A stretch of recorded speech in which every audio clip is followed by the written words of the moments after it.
Hello साथीहरु good morning सबैजनालाई र मेरोको चाहिँ आज म तपाईहरुलाई बिहानीको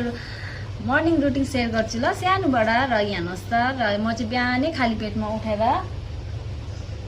कडी पत्ता खान्छु र कडी पत्ताको साथमा चाहिँ म गरम पानी खान्छु र 2 कप चाहिँ मैले अघि नै खाइसके र यो मेरो लास्ट यो 1 कप उसको बादमा चाहिँ म नर्मली पिउँछु र हेर्नुस् ल मैले चाहिँ तपाईहरुलाई चाहिँ अब म यहाँ बसिरहेको थिएँ हैन बसिरहेको थिएँ र खाइरहेको थिएँ र सानोबाट भिडियो मैले बनाएको र तपाईहरुलाई चाहिँ थाहा छ होला नि साथीहरु कि कडी पत्ता अब हेल्थको लागि सबैको लागि राम्रो हुन्छ र हेर्नुस् ल म चाहिँ यसरी खान्छु। यसलाई चाहिँ मैले हाम्रै घरको अगाडि त्यो सानोबाट गाछतिर र टिपेर लिएर आएर धोएर राखिरहेको थिएँ हो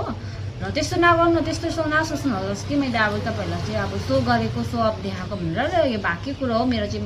रुटिनै हो बिहानको रुटिनै चाहिँ म चाहिँ कडी पत्ता खान्छु जे पनि उयो हुन्छ मिस हुन्छ होला तर मेरो यो चाहिँ मिस हुँदैन। यसलाई चाहिँ म यसरी टुटाएर यसरी चपाएर खान्छु र यो चाहिँ अब जो बीपी कम हुन्छ त्यसले चाहिँ नखानु नै भन्छ हैन र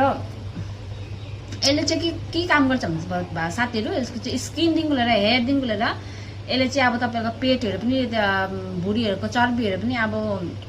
त्यति साह्रो अब लाग्नु दिदैन हैन र स्किन पनि अब राम्रै हुन्छ हेयर पनि राम्रै हुन्छ सबैलाई थाहै छ होला कडी पत्ता राम्रो हो। जस्ट मेरो चाहिँ बिहानको रुटिन चाहिँ मैले तपाईहरुलाई चाहिँ सानोबाट चाहिँ तपाईहरुसँग शेयर गरेको त्यस्तो सो गरेको चाहिँ नभन्नु होला सोच्नुहोस् होला